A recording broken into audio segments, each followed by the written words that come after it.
प्रदीप सिंह जैसा क्या कहता है लुच्चा आदमी उनका क्या कहता है दलाली करता था, उनका झोला लुच्चा आदमी। ये सब बात कौन सड़क छाप बात कौन करता? लुच्चा आदमी सड़क छाप बात कौन करता है? ऐसे तो लुच्चा आदमी ये सब बात नहीं करता कि आपको रहना होगा तो हिंदू बन के रहना होगा, आपको रहना होगा तो ये करना होगा। तो सब लुच्चा, ये सब लुच्चा लोग इस सब तरह का कब करता है। तो इन सब चीजों से कोई फर्क पड़ने वाला नहीं। अररिया जिला वो जिला है जिन्होंने सीमांचल को गांधी दिया है जी। जो तस्लीमुद्दीन साहब की धरती है, जिनको सीमांचल का गांधी कहा जाता था, वही अररिया जिला से कोई नफरती अगर आ भी गया है तो बिहार के लोगों को, अररिया के लोगों को कोई फर्क पड़ने वाला नहीं है। लेकिन उनके बयान का खंडन होना चाहिए। अररिया के जो सांसद जो अभी आप बता रहे हैं जी, वो इससे पहले तस्लीमुद्दीन साहब का चमचागिरी करता था, वो झोला उठाता था। अच्छा, वो ब्लॉक का दलाली करता था वो। अच्छा, वही प्रदीप सिंह के बारे में आप बोल रहे हैं जो अभी वो जीता है सांसद, जो नोटा से भी कम वोट से जीता है। अच्छा, 20-22 हजार वोट से भी चुनाव जीता है वो, वही प्रदीप सिंह के बारे में बोल रहे हैं। तो वो उन लोग जैसे नफरती आदमी से समाज में कोई प्रभाव पड़ने वाला नहीं है। उनका जो पहले था बैकग्राउंड आप देख लीजिएगा, तस्लीमुद्दीन साहब का झोला उठाते थे।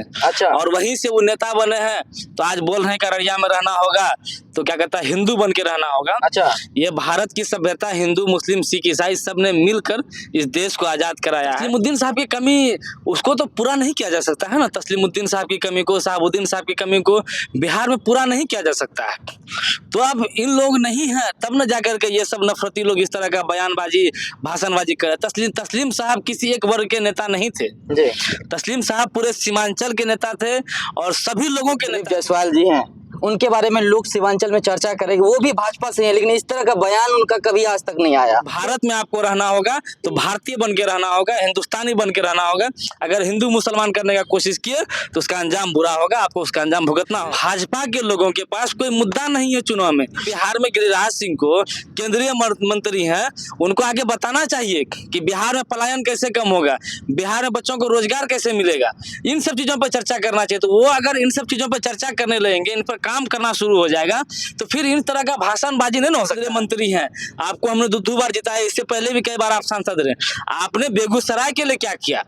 सीमांचल को छोड़ दीजिए, आप बेगूसराय के सांसद हैं, आपने बेगूसराय के लिए क्या किया? बेगूसराय के लोग आज भी ट्रेनों में भर भर के दिल्ली गुजरात हरियाणा काम करने जाते हैं। राज सिंह को भी अगर रहना होगा, प्रदीप सिंह को भी रहना होगा तो यहाँ उसको भारतीय बन के रहना होगा। अगर तुमको ज्यादा हिंदू मुसलमान करने का शौक है तो नेपाल चले जाओ, वहां जाके खूब हिंदू हिंदू करना। खास करके अररिया किशनगंज की बात करें, बायसी डगरवा जो इलाका है जहाँ पर मुस्लिम बाहुल माना जाता है, बहुत आबादी है। ऐसे में उनका कहीं ना कहीं कहना था कि इन लोगों की आबादी बढ़ रही है और हिंदू की जो आबादी है वो घट रही है। तो ऐसे में आप लोग कहाँ जाओगे? इस तरह का बयान हिंदू का या मुसलमान का इसमें आबादी घटने या बढ़ने की कोई बात ही नहीं है।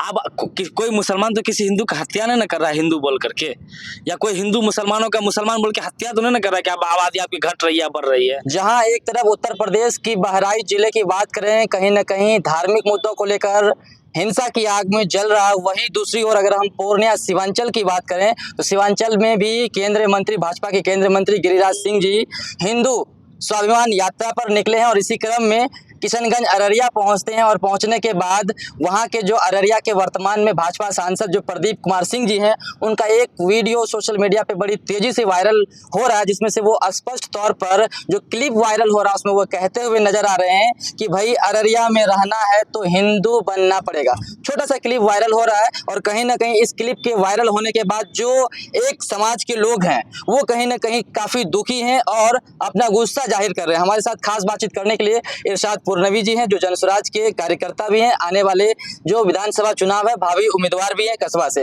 बातचीत करेंगे। सोशल मीडिया पे क्लिप चल रहा है, अररिया के जो प्रदीप कुमार सिंह भाजपा सांसद हैं उनका क्लिप आपने भी शायद सुना होगा या फिर आपने देखा होगा, क्या कहेंगे इस संदर्भ में, कैसे देखते हैं? सोशल मीडिया के माध्यम से पता चला कि उन्होंने अनर्गल बयान दिया है, लेकिन प्रदीप सिंह वो जिस तरह से आप उनको बढ़ा चढ़ा के बता रहे हैं वो उस हैसियत का आदमी है ही नहीं। सांसद है ना, सांसद है तो देखिए, सांसद जो यहाँ पे है अभी गिरिराज सिंह जी, ठीक है, जो इस तरह से मतलब आए पूर्णिया में, अररिया में। पूर्णिया में क्या हुआ? पूर्णिया में तो उस तरह कोई माहौल नहीं बना।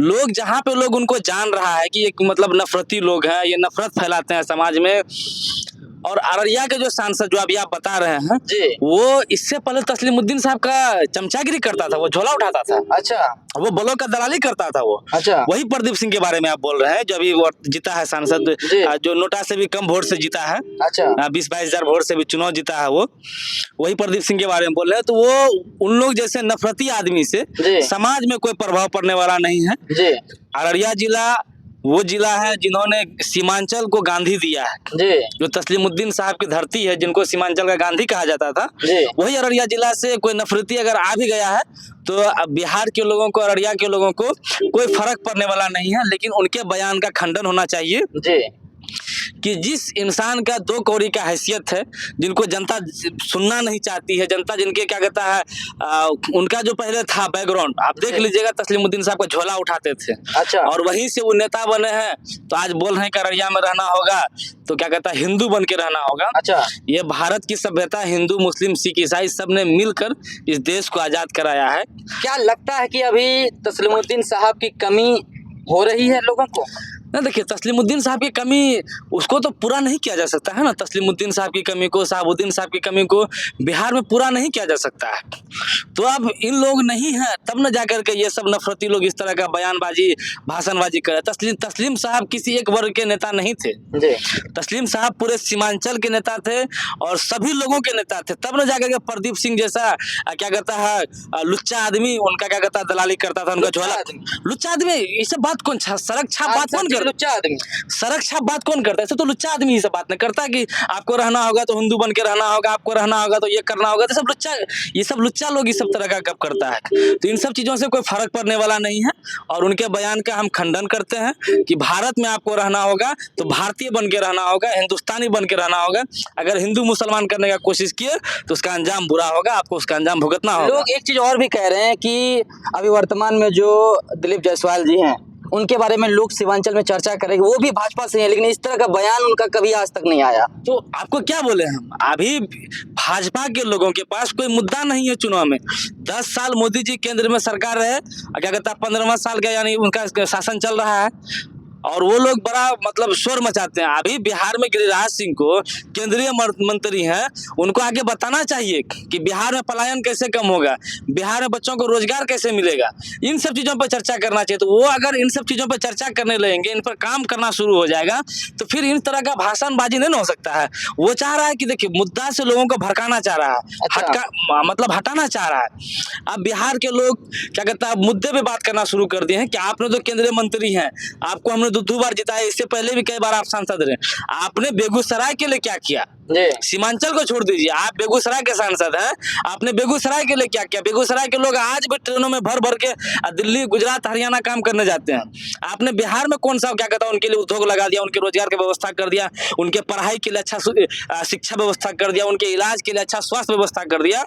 ये आपने किया कहा? इन सब बातों पर जब जनता सवाल पूछती है तो हिंदू मुसलमान कह के मुद्दों को भड़काता है, लेकिन उनके बातों का कोई खास असर होने वाला नहीं है। ये भारत का सरजमीन है, इसमें रहना होगा। गिरिराज सिंह को भी अगर रहना होगा, प्रदीप सिंह को भी रहना होगा, तो यहाँ उसको भारतीय बन के रहना होगा। अगर तुमको ज्यादा हिंदू मुसलमान करने का शौक है तो नेपाल चले जाओ, वहां जाके खूब हिंदू हिंदू करना। गिरिराज सिंह का भी एक स्टेटमेंट अभी चल रहा है सोशल मीडिया पे, वो भी काफी चर्चा का विषय बना हुआ है कि वो ये कहते हुए नजर आ रहे हैं कि भाई सीमांचल की बात करें, इस इलाके में खास करके अररिया, किशनगंज की बात करें, बायसी डगरवा जो इलाका है जहाँ पर मुस्लिम बाहुल माना जाता है, बहुत आबादी है। ऐसे में उनका कहीं ना कहीं कहना था कि इन लोगों की आबादी बढ़ रही है और हिंदू की जो आबादी है वो घट रही है, तो ऐसे में आप लोग कहाँ जाओगे? इस तरह का बयान चल रहा है, तो कैसे देखते हैं? देखिए, हिंदू का या मुसलमान का इसमें आबादी घटने या बढ़ने की कोई बात ही नहीं है। अब कोई मुसलमान तो किसी हिंदू का हत्या नहीं कर रहा है हिंदू बोल करके, या कोई हिंदू मुसलमानों का मुसलमान बोल के हत्या तो नहीं कर रहा है कि अब आबादी आपकी घट रही है बढ़ रही है। इन सब ये चर्चा ही नहीं है। सीमांचल में जो सबसे ज्यादा बेरोजगारी है, सीमांचल में जो बाहर से लोग हर साल टूट जाते हैं, हर साल लोग बिखर जाते हैं, उन पे आपका क्या मुद्दा है, उन पे आपका क्या विषय है, मतलब काम आप क्या, आपका रोड मैप क्या, आप उस चीज पे रोड मैप बनाइए ना भाई। सीमांचल के बच्चों को शिक्षा किस तरह से दिया जाए उस पे आप रोड मैप बनाइए ना।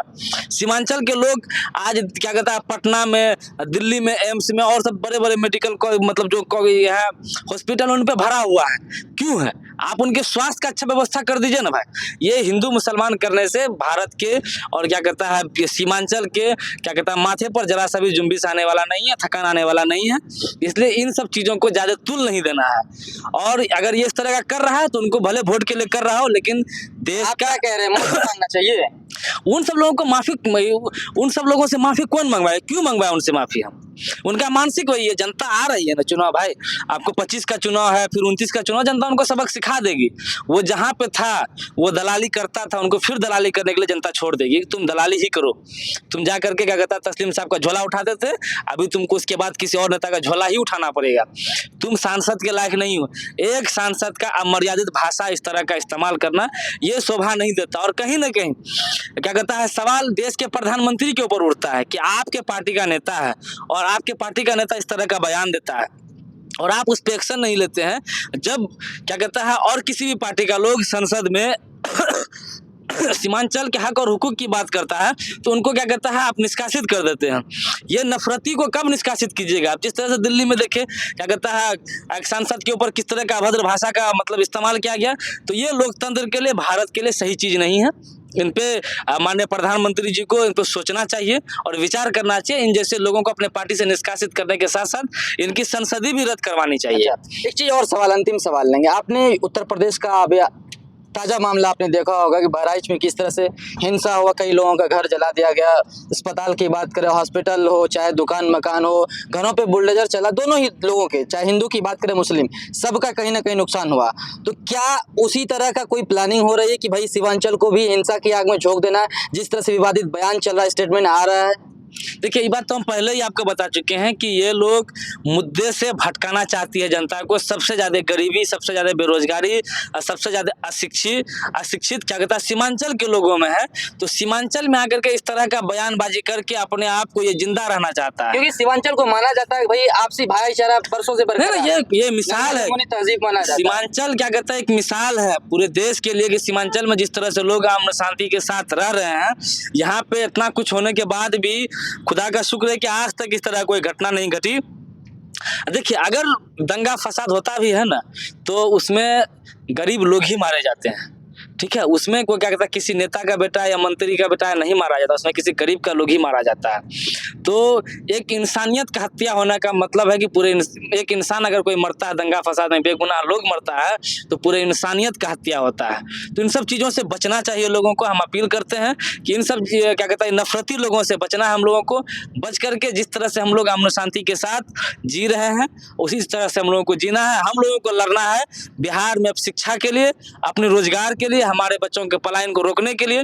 इन सब चीजों को लेकर के हम लोगों को लड़ना है, खड़ा होना है। हम लोगों को नफरती बातों में नहीं फंसना है। ये नेता आज लड़ाएंगे, आज प्रदीप सिंह का बच्चा कहाँ पढ़ रहा होगा पता है आपको? पता कर लीजिएगा, उनका बेटा विदेश में पढ़ रहा होगा, उनका लोग यहाँ पे नहीं है। वो सब मतलब बिहार में इस तरह का स्थिति भाजपाओं के द्वारा कर दिया गया है कि जो गरीब है उनका बच्चा को कमाने के लिए बिहार से बाहर जाना पड़ता है। जो मिडिल क्लास है या जो थोड़े बड़े लोग हैं, पैसे वाले लोग हैं, उनके बच्चे को पढ़ने के लिए विदेश जाना पड़ता है।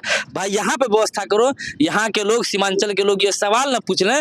इसलिए ये लोग नफरती भाषण दे करके खुद को जीवित रहना चाहते हैं। लेकिन सीमांचल की जनता इतनी बेवकूफ़ भी नहीं है, होशियार है, समझती है सारी बातों को। और राजनीतिक दृष्टि से सीमांचल के लोग बहुत जागरूक भी हैं। एक सवाल अंतिम में, चाहे तो आप सिरे से खारिज कर सकते हैं। गिरिराज सिंह जी, ऐसा कहा जाता है, खबरों में भी चला है, सोशल मीडिया पे भी चला है कि बीच सड़क पे जाम लगाकर जो उसका स्वाभिमान यात्रा था उसमें बीच सड़क पे हनुमान चालीसा पढ़ रहे थे। तो इसको किस तरह से देखते हैं कि लोगों को जमा करना फिर पढ़ना? नहीं, ये सब चीज़ देखिए वो धार्मिक मामला है उनका, वो क्या करते हैं उस पर कोई टिप्पणी। देखिए हिंदू मुस्लिम सिख ईसाई सब है आपस में भाई भाई, और सब मिल करके इस देश को आज़ाद करवाए हैं। तो एक दूठ हो इस तरह का लोग हो भी जाए तो उससे भारत में कोई फर्क पड़ने वाला नहीं है। भारत बहुत स्वस्थ देश है, इस पर कोई इन लोग जैसे क्या कहता है कोर और क्या कहता है छोटा सा क्या कहता है खाद खुजली वाली बीमारी जैसे लोगों से भारत के क्या कहता है माथे पे कोई भी दिक्कत परेशानी आने वाली नहीं है। चलिए, हमारे साथ इरशाद पुरनवी हैं जो कस्बा विधानसभा से भावी जो उम्मीदवार भी हैं, और अभी ताज़ा मामला सोशल मीडिया पे जिधर देखिए आपको यही चल रहा है, प्रदीप कुमार सिंह गिरिराज जी का।